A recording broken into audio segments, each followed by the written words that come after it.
Okay, let's dive deep into this one. We're looking at Optiemus Infracom Ltd. They've got quite a history, right?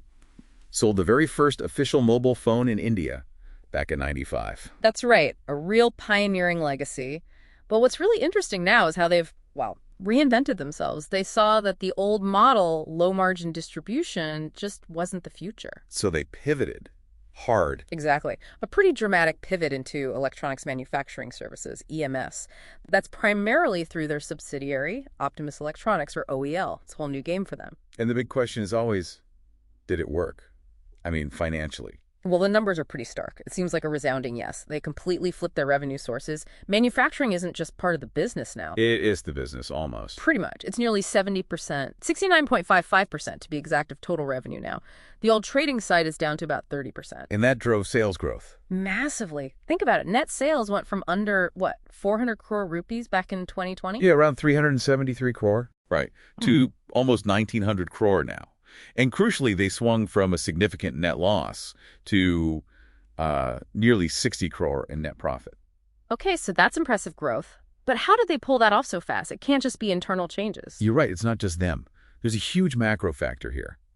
The government's production-linked incentive schemes, the PLI. Ah, the PLI, that provides direct incentives, doesn't it? Exactly. We're talking 4 to 6% incentives on incremental sales.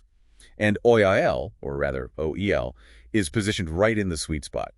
They're in the PLI for large-scale electronics mobiles, IoT devices, Internet of Things. And also the newer IT hardware one. And the PLI 2.0 for IT hardware, laptops, servers, that sort of thing. So they're leveraging these government tailwinds very strategically. Makes sense, but you need customers, big ones, to really make that work. Which brings us to validation. They secured a major deal with OnePlus, a global OEM original equipment manufacturer. OnePlus, okay, that's a serious name. What are they making for them? They're locally manufacturing premium IoT devices. Started with the OnePlus Bullets Wireless Z3, those neckband earphones, right here in India. So not just basic assembly, but handling premium tech. Precisely. And it fits perfectly into OnePlus's big localization plan. Project Starlight, I think they call it, a multi-year commitment. It really validates OEL's manufacturing quality. Okay, so transformation, PLI support, big client validation. The market must be loving this. Oh, absolutely. Which leads us straight into the valuation paradox. The stock's price-to-earnings ratio.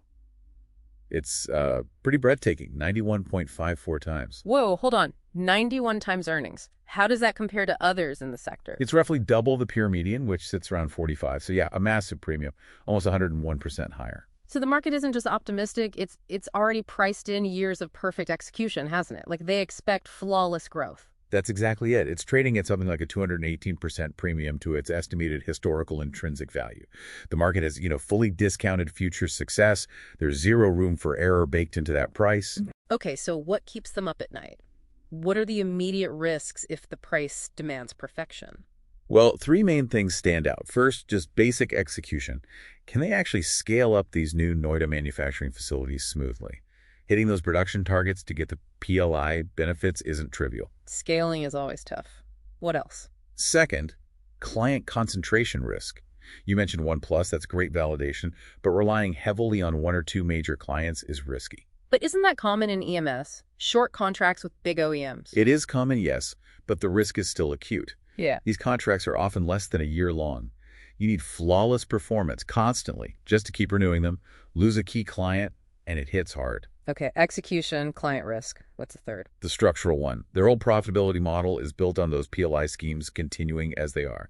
Any change in government policy, any shift to those incentives. And the entire financial structure could change. Right, exactly. It's a significant dependency. So, summing this up for you listening, management seems committed. They're selling non-core assets, like a building, to pay down debt and pour money into the core manufacturing. The strategy is clear. But that stock price demands. They walk a very tightrope.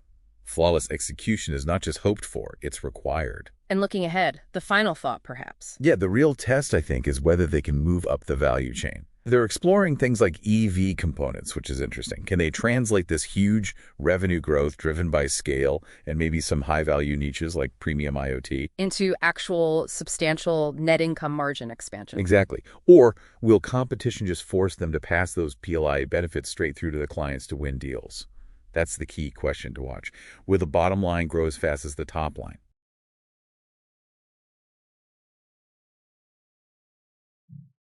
Hello friends.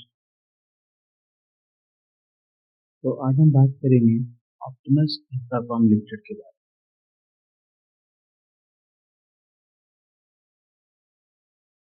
Market को देखा जाए तो करीब 6,000 करोड़ का market cap है इसका। Current price अभी 75 चल रहा है। ठीक है। अब इसका पी रेशियो 90 के ऊपर चला गया और इसका पीजी रेशियो देखा जाए तो 0.9। ये अच्छा ग्रोथ कंपनी को दर्शाता है। राइट।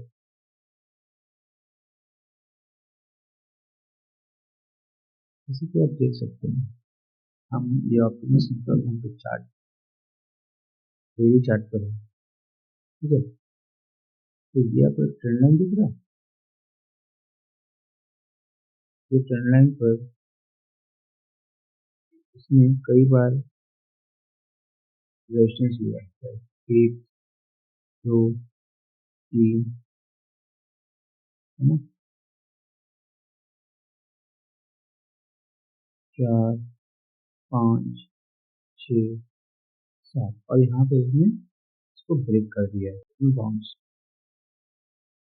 तो ये उसी ट्रेंड लाइन को फॉलो करता हुआ आगे बढ़ रहा है। अब इसको अगर हम 1 डे की जगह 1 वीक की कैंडल को देखें तो हमको ज़्यादा क्लियरिटी मिलती है। देख सकते हैं ये एक kind of head and shoulder pattern बनता है। राइट। अब ये हेड एंड शोल्डर जब ये रोटेशन को ब्रेक करेगा तो आप सबको पता है हेड एंड शोल्डर का सबसे पहला टारगेट क्या होता है। हेड एंड शोल्डर का सबसे पहला टारगेट ये लेवल होता है ना। Second target this level. Right.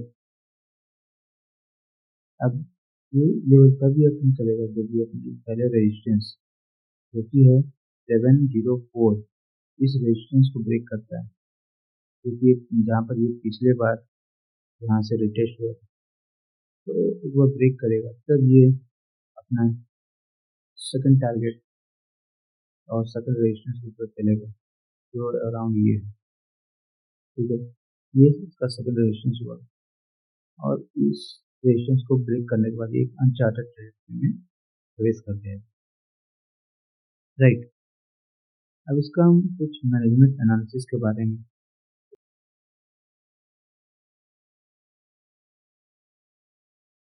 ये इसका एक management analysis of future trajectory, future growth के बारे में एक स्टडी किया गया है। इसको मैं पिन कमेंट में पीडीएफ में आप लोगों को डालूंगा, आप लोग वहाँ से जाके कुछ कर पाओ। ठीक है। जैसे कि आपका फ्यूचर प्रोस्पेक्ट देखना चाहो तो जो कंपनी है ये गवर्नमेंट के पीएलआई स्कीम के थ्रू उसका यूज करते हुए अपनी मैन्युफैक्चरिंग फैसिलिटीज को बहुत जगह एस्टेब्लिश किया है। रिसेंटली इसने नोएडा में पीएलआई स्कीम के तहत नोएडा में अपना एक नया प्लांट खोला है जहाँ वो अपने इलेक्ट्रॉनिक्स मैन्युफैक्चरिंग करेंगे। और इन्होंने वन प्लस के साथ स्ट्रेटेजिक पार्टनरशिप करी है तो manufacturing it's earbud on IoT devices. Business में फिर सब कुछ अच्छा तो नहीं हो सकता, कुछ ना कुछ रिस्क अवेलेबल है। सबसे पहला रिस्क क्या है कि ये जो पार्टनरशिप कर रहे हैं, चाहे वन प्लस हो सीएमएस हो, तो ये पार्टनरशिप एक टाइमिंग के लिए है, not for long।